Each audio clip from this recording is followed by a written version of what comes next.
비웃나요 비웃나요 이런 주제를 가지고 주의 말씀을 듣겠습니다. 지난 금요일인 7월 12일은 초복이었습니다. 이제 삼복 그 안에 우리가 들어가 있죠. 머지않아 이제 무더운 삼복더위가 기승을 부릴 겁니다. 이렇게 무더운 여름이 되면 우리가 더위에 관한 이야기를 할 뿐만이 아니라 한 가지 더 이야기하는 것이 있습니다. 바로 여름 휴가입니다. 여름 휴가를 이야기할 때에 사람들이 제일 먼저 걱정하는 것이 있죠. 하나는 어디로 갈까? 또 얼마나 휴가비가 들까 하는 겁니다. 휴가를 어디로 가야 할지, 또 자신의 가정의 경제적인 여건을 보았을 때에 어느 정도 선에서 휴가를 가야 될지 고민을 합니다. 그런데 그렇게 휴가를 갔다 할지라도 또 다른 고민이 있습니다.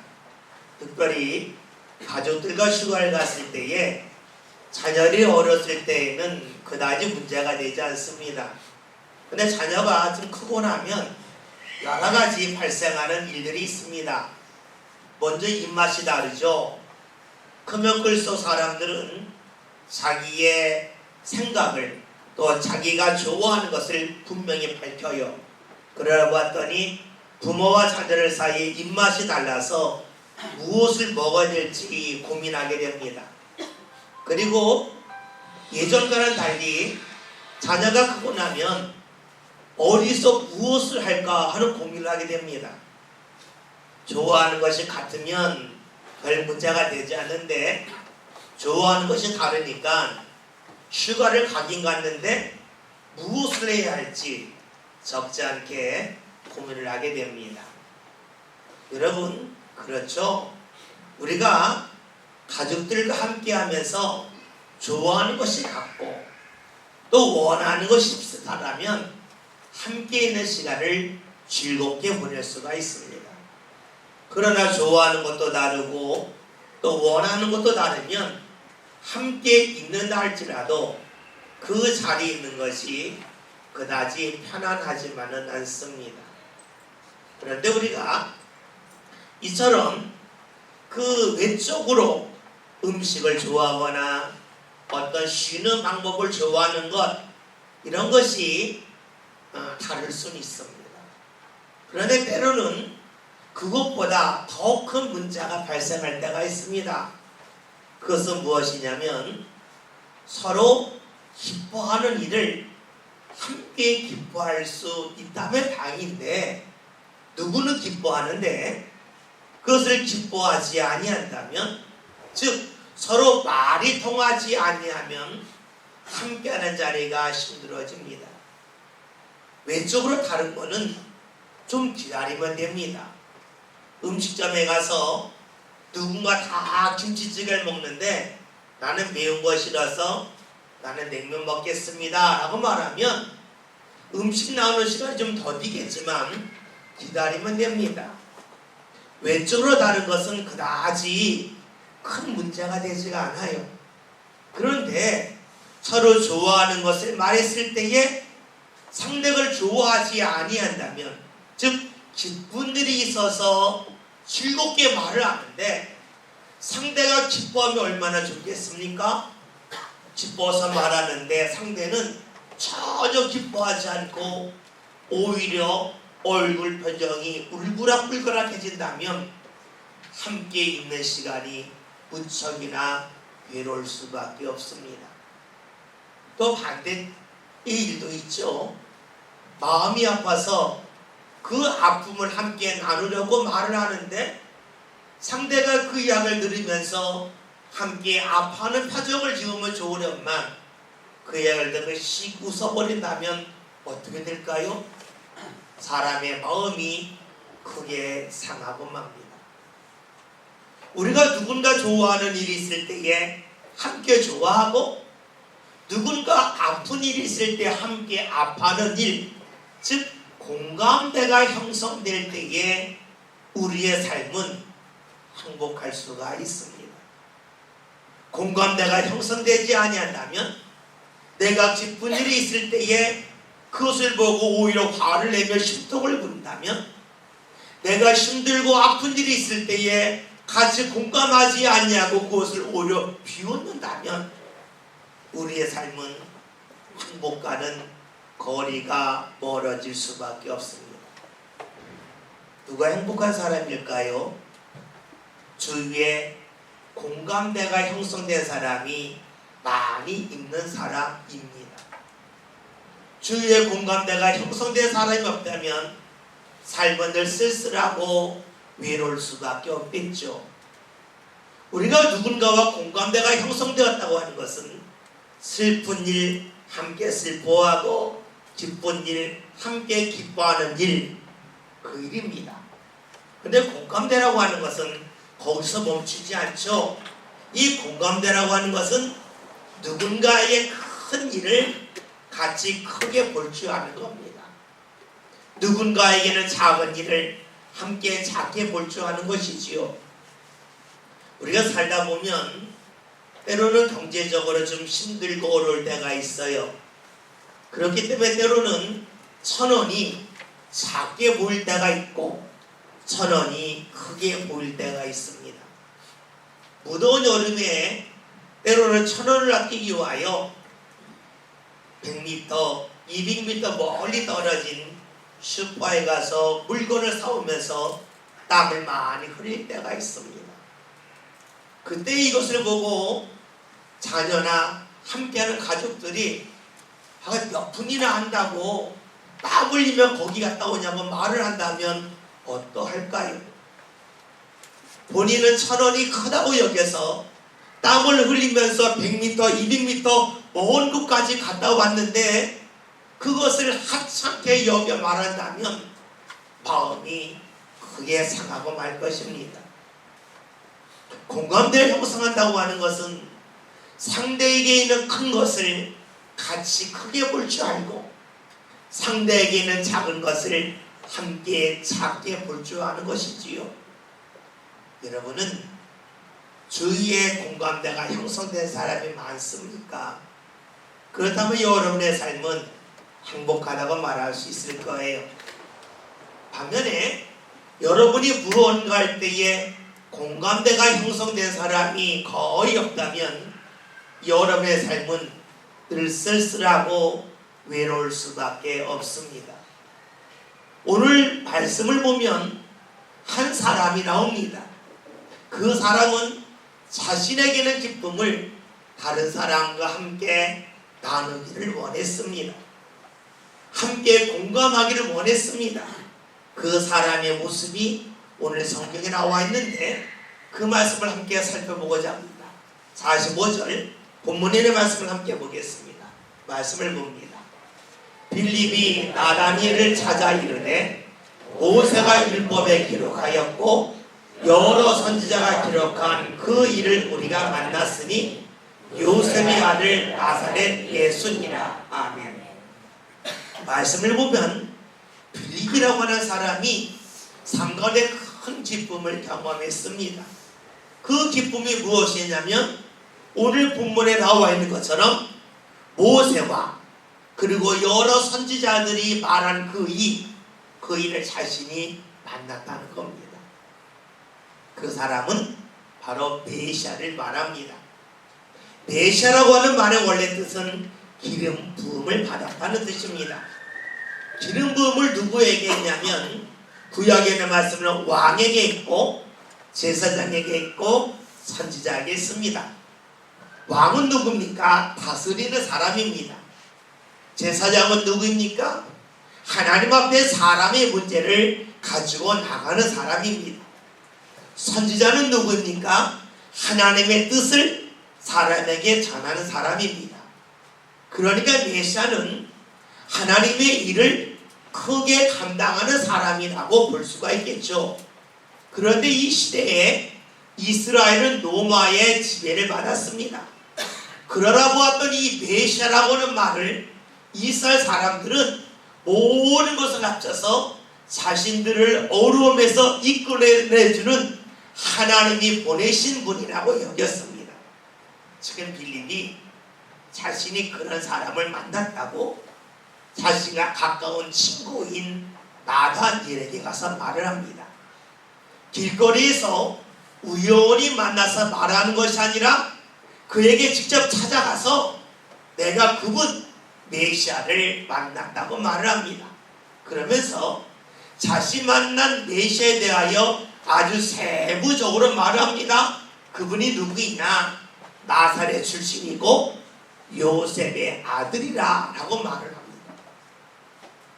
이런 말을 들은 나다니엘이 빌립의 말을 듣고 공감했을까요? 오늘 말씀을 볼까요? 46절을 보면 나다니엘의 반응이 나옵니다. 함께 봅니다.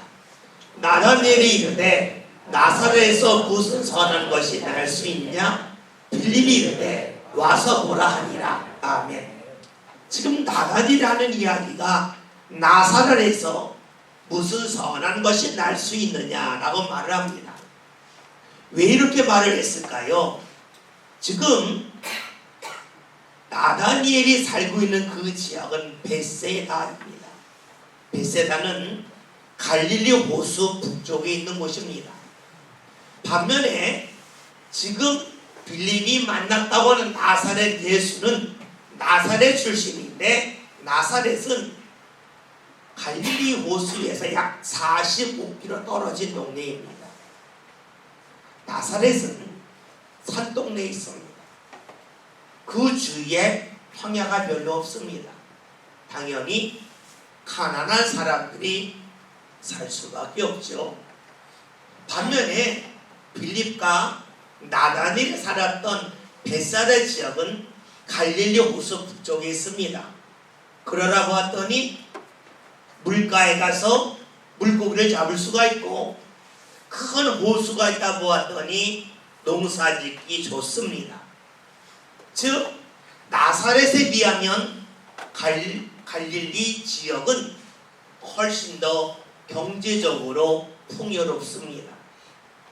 경제적으로 풍요롭다 보았더니 나사렛보다 더 많은 사람들이 살 수밖에 없고 그리고 더 많이 배운 사람들이 모여 삽니다. 반면에 나사렛은 가난한 동네고 못 배운 사람들이 모여 사는 곳입니다. 45km 떨어져 있으니까 멀다고 하면 멀겠지만 가깝다고 하면 가깝죠. 그 지역에 살고 있는 사람들을 잘 알고 있습니다. 지금 예수의 아버지는 요셉이고 그의 직업은 목수입니다. 목수라고 하는 것은 땅이 없다는 거죠. 농사 짓는 사람은 땅이 있는데 목수는 땅이 없습니다. 그러니 가난합니다. 나다니엘이 그걸 알고 있기 때문에 말하는 겁니다. 가난한 지역에서 가난하게 살아 그 사람인데 어떻게 거기서 선한 것이 날 수 있겠냐라고 말하고 있습니다. 만약에 나다니엘이 사는 지역이 나사렛 지역보다 더 가난했다면 나사렛을 좋게 보았을 겁니다. 자신이 사는 지역보다 더 형편없는 지역에 살고 있다고 하니까 지금 나다니엘은 빌립의 말을 받아들이기가 힘든 겁니다. 그래서 한 이야기가 뭡니까? 어떻게 거기서 선한 것이 날 수 있겠냐라고 말하고 있죠. 빌립은 심각하게 말하고 있습니다. 자신의 기쁨을 나누고자 했습니다. 그러나 나다니엘은 빌립의 말을 들은 척하지 않습니다. 아니 그의 말을 듣고 비웃고 있습니다. 어찌 나사렛에서 선한 것이 날 수 있겠느냐는 것이지요. 지금 한 사람은 심각합니다. 그런데 그 말을 듣는 또 다른 한 사람은 그 말을 비웃고 있습니다. 예수님에 관한 이야기를 하지만 그 이야기를 전하는 사람은 심각한데 듣는 사람은 비웃고 있습니다. 왜냐하면 자신의 입장에서 볼 때에 나사렛은 결코 좋은 동네가 아니기 때문입니다. 그런데 이런 모습, 즉 비웃는 모습은 우리가 성경에서 자주 볼 수가 있습니다. 창세기 17장을 보면 믿음의 조상이라고 하는 아브라함이 나오죠. 하나님께서 아브라함에게 말씀을 하셨습니다. 네가 아들을 얻게 될 거다. 이때에 아브라함이 그 말씀을 듣고 속으로 웃습니다. 비웃습니다. 제가 100세가 되었는데 어떻게 아들을 낳을 수 있겠습니까? 하나님의 말씀을 듣고 비웃었습니다. 왜냐하면 자신의 입장에서 볼 때에 주의 말씀을 믿고 따를 수 없었기 때문이죠. 창세기 18장을 보면 아브라함의 아내 사라가 나옵니다. 그도 하나님의 말씀을 듣습니다. 내년에 너에게 아들이 있으리라 말씀하셨습니다. 그 말씀을 듣고 사라가 비웃습니다. 지금 내가 나이가 많고 생리도 하지 않아서 아이를 낳을 수 없는데 아이를 낳는다니요. 그 마음을 갖고 비웃고 있습니다. 여러분, 많은 이들이 주의 말씀을 듣고 믿기도 하지만 주의 말씀을 듣고 비웃기도 합니다. 오늘 우리 시대로 크게 다르지 않죠. 여러분들이 주의 말씀을 듣고 아멘할 때도 있겠지만 주의 말씀을 듣고 비웃을 때가 적지 않을 겁니다. 만약에 여러분이 힘든 일을 만났는데 함께 모여 예배하며 기도하자 그러면 사람들이 그럽니다. 지금 힘들어서 내 발품을 팔아 여기저기 다니면서 사람의 도움을 구하기도 바쁜데 예배하다니 기도하자고 하다니 하면서 그거 하면 뭐가 달라집니까? 어떤 변화가 나타납니까? 하면서 속으로 비웃기도 합니다.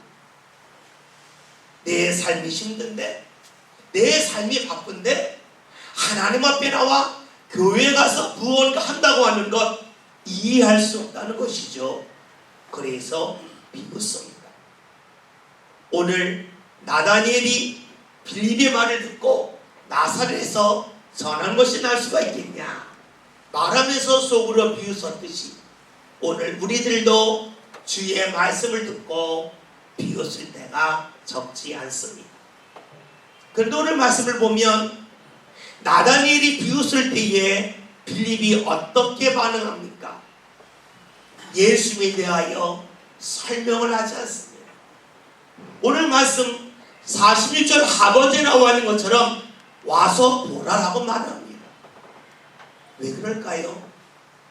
예수에 대하여 입으로 설명하는데 한때가 있기 때문입니다.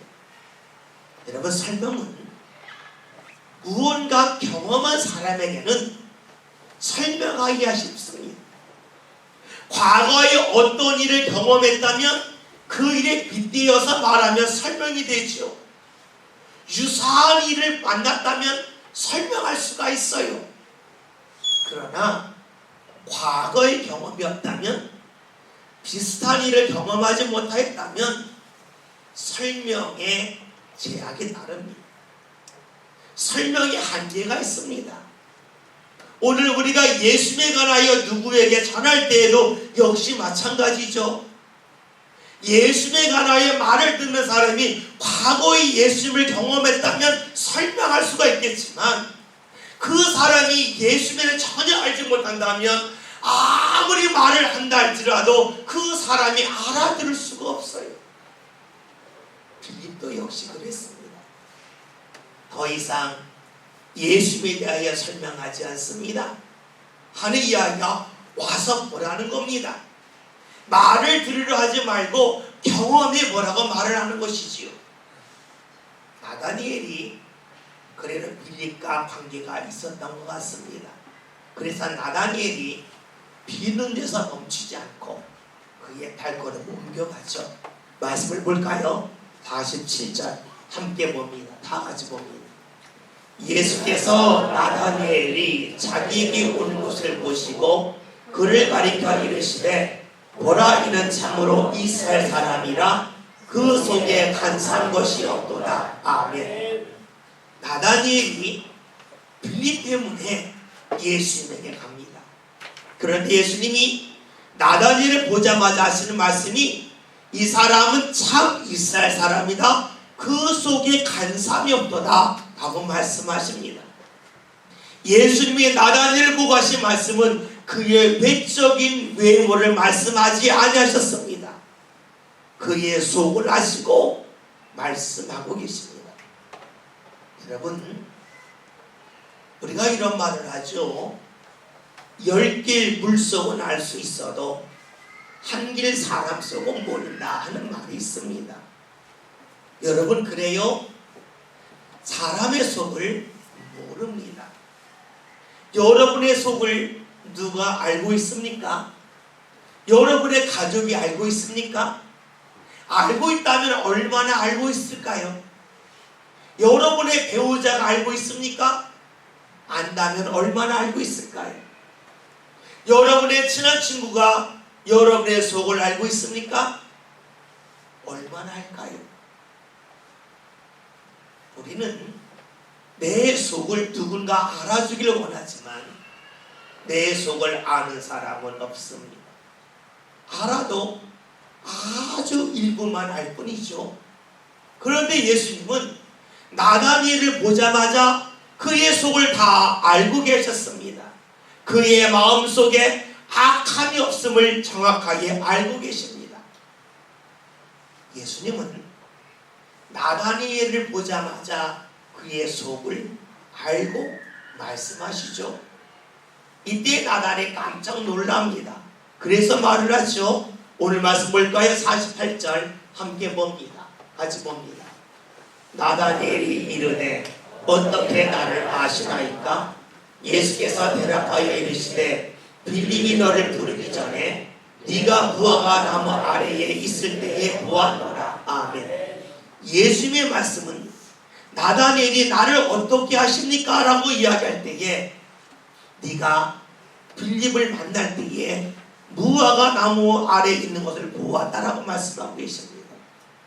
여러분, 우리가 이 말씀을 잘못 해석하면 지금 예수님께서 저기 멀리 떨어져 있는 나다니엘을 보셨고 그가 다가오는 때에 말씀하셨다고 생각할 수 있습니다. 이 말씀은 그런 뜻이 아닙니다. 예수님은 나다니엘 속을 알고 계신데 그가 예수님에 오기 전에 어떤 모습으로 있었는지 어떻게 살아왔는지를 다 아신다는 그 표현이 네가 무화과 나무 아래 있을 때이니 보았다는 것입니다. 이것은 거울이가 가까워서 육신의 눈에 보였다 이런 뜻이 아니라 예수님에게 오기 전까지의 상황을 주님이 다 알고 계시다는 겁니다. 예수님은 나다니엘이 왔을 때에 그에게 책망을 하지 않습니다. 나다니엘에게 나사렛에서 선한 것이 날 수 있겠냐? 네가 말했는데 그건 틀렸다라고 말씀하지 않습니다. 예수님은 나다니엘이 예수님 앞에 왔을 때에 그의 전 과정, 지금까지 어떻게 살아왔는지를 알고 계심을 말씀하고 계십니다. 그러하기 때문에 나다니엘을 책망하지 않습니다. 나다니엘은 분명 옳지 않은 생각을 가졌습니다. 나사렛에서 어찌 선한 것이 날 수가 있겠냐 이런 생각을 했습니다. 이런 말을 했습니다. 그러나 예수님은 이를 책망하지 않습니다. 그럴 수 있다는 겁니다. 나다니엘의 입장에서 보면 나사렛 출신에 대하여 무시할 수 있다는 겁니다. 예수님은 그가 지금까지 어떠한 상황 속에서 살아왔고 어떤 사람을 만나 왔는지를 아시기 때문에 그를 책망하지 않고 그를 이해하고 계십니다. 나다니엘이 옳다는 것이 아닙니다. 옳지 않습니다. 그러나 옳지 않은 일을 왜 했는지를 주께서 이해하고 계신 겁니다. 여러분, 이것은 너무나 중요합니다. 예수님은 나다니엘의 결과만을 아시는 것이 아니라 이 결과에 이르기까지 어떻게 살아왔는지를 알고 계시기 때문에 그의 부족함을 책망하는 것이 아니라 그의 부족함을 이해하는 것입니다. 그러기에 나다니엘을 책망하지 않고 그를 받아주고 계신 겁니다. 예수님께서 이 세상에 오셨을 때에 그 어떤 사람도 거부하거나 멀리하지 아니하셨습니다. 그 사람이 잘못된 일을 한 것을 몰라서 예수님 받아주셨겠습니까? 그 사람이 항상 옳기 때문에 받아주셨겠습니까? 아닙니다. 죄인임을 아셨지만 받아주신 겁니다. 받아주신 이유는 그가 잘못된 일, 죄악을 범했지만 어떤 상황 속에서 죄악을 범했는지를 주님께서 아셨고 이해하셨기 때문입니다. 옳다는 것이 아닙니다. 옳지 아니함을 아시지만 그 상황 속에서 그가 그런 일을 한 것을 주께서 이해하고 계시기 때문입니다. 오늘 예수님이 우리를 받아주시고 멀리 하자는 이유가 어디 있을까요? 우리가 옳기 때문일까요? 옳지 아니함을 하시지만 옳지 아니한 일을 하기까지 우리에게 어떤 일이 있었는지 어떤 삶을 살았는지 주님께서 알기 때문에 우리를 이해하시면서 우리를 받아주고 계신 겁니다. 때로는 우리가 옳지 않음을 알면서도 옳지 않은 일을 할 때가 있습니다. 왜 그럴까요? 옳지 않은 일을 함을 통하여서 하나님과 우리 사이가 얼마나 멀리 떨어지고 하나님의 은혜가 얼마나 제약되는지를 모르기 때문이죠. 그 어리석음을 주님께서 아시기 때문에 우리가 부족함에도 불구하고 책망하는 것이 아니라 받아주십니다. 오늘 말씀을 보면 예수님께서 나다니엘이 옳지 아니함을 아시지만 책망하지 아니하셨습니다. 그를 받아주고 계십니다. 이러한 예수님 앞에서 나다니엘이 어떠한 고백을 합니까? 오늘 말씀을 볼까요? 49절 함께 봅니다. 다 같이 봅니다. 나다니엘이 대답하되 납비여 당신은 하나님의 아들이시요 당신은 이스라엘의 임금이로소이다. 아멘. 나다니엘의 고백을 보십시오. 그의 고백은 맨 처음에 빌립에게 했던 이야기 나사렛에서 어찌 선한 것이 날 수 있겠느냐 하는 말과는 완전히 달라집니다.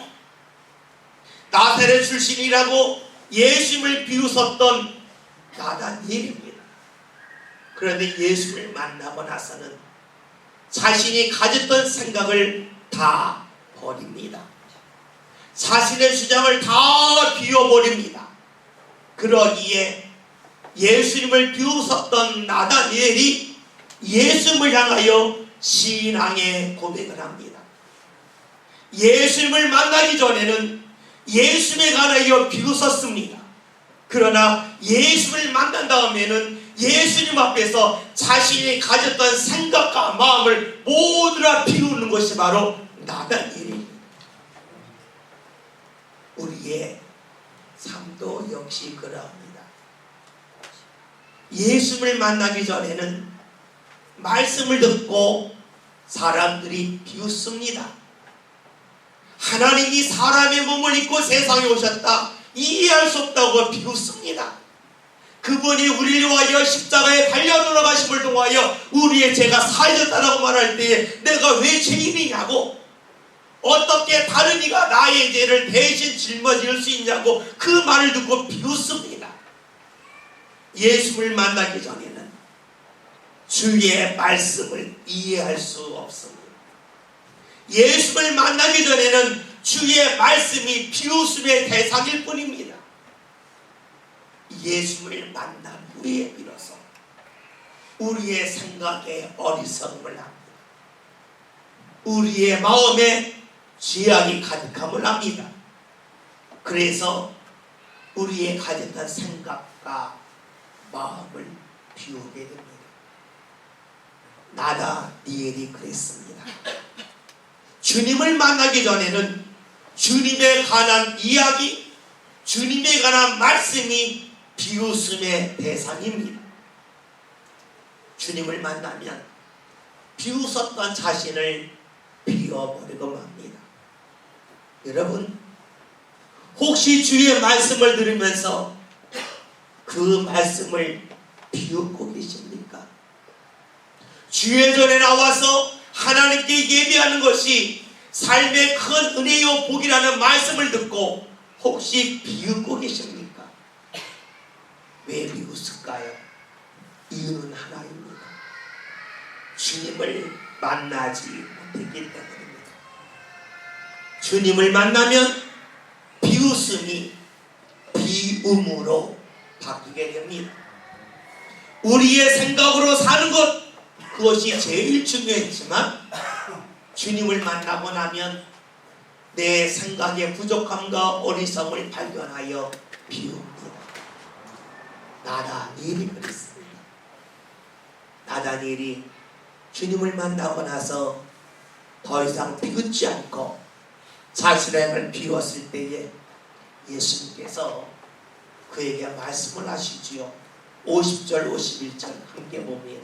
다 같이 봅니다. 예수께서 대답하여 이르시되 내가 너를 무화과 나무 아래서 보았다므로 믿느냐? 이보라 더 큰 일을 보리라. 또 이르시되 진실로 진실로 너희에게 이르노니 하늘이 열리고 하나님의 사자들이 인자 위에 오르락 내리락 하는 것을 보리라 하시니라. 아멘. 예수를 만나기 전에 지녔던 그 비웃음이 예수를 만나고 나서 자신을 비움으로 바뀌자 주께서 나다니엘에게 말씀하십니다. 더 큰 일 볼 거다.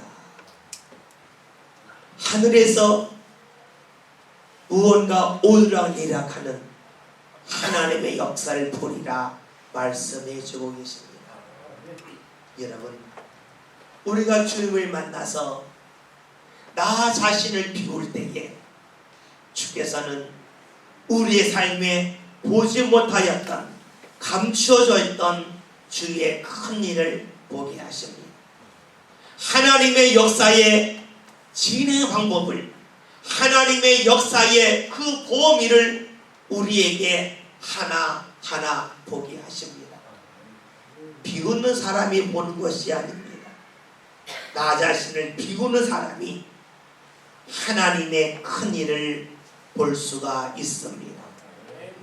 우리가 신앙생활을 하면서 혹여나 주의 말씀이 하나님의 교회가 또 때로는 하나님 앞에 나와 예비하며 기도하는 것들이 우습게 보이십니까? 그 일을 보시면서 혹시 비웃고 계십니까?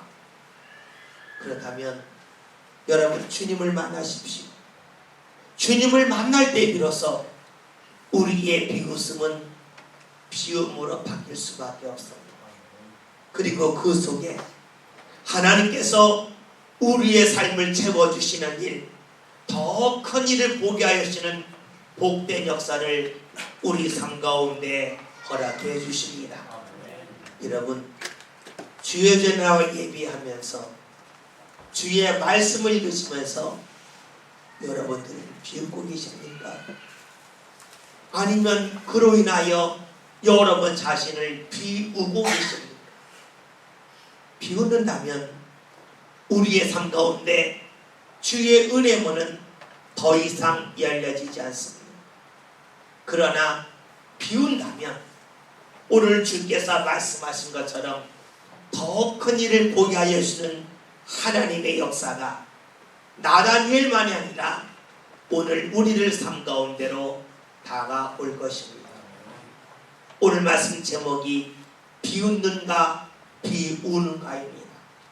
오늘 저와 여러분이 혹여나 비웃었다면 비웃는가에서 멈추지 마시고 주를 만나는 가운데 비우는 그런 삶을 살아가셔서 주의 역사가 우리 삶 가운데 보다 활짝 열려지는 은혜 자리에 저와 여러분이 함께 이룰 수 있기를 주의 이름으로 기원드립니다. 기도합니다. 주여, 오늘 저희들이 눈에 보이는 것을 가지고 우리의 생각을 가지고 주의 일을, 주의 말씀을 비웃고 있습니까? 주여, 주님 앞에 나와서 주를 만나는 성도를 되게 하여 주시어 비웃는 삶이 아니라 비우는 삶을 살 수 있기를 원합니다. 그리하여 오늘 말씀처럼 우리를 비웠기에, 우리의 생각과 주장과 마음을 비웠기에 주께서 더 큰 일을 보게 하시며 하늘의 문이 열려지는 복된 역사가 모든 성도를 삶 가운데 임하게 하여 주옵소서. 예수님의 이름으로 기도하였습니다. 아멘.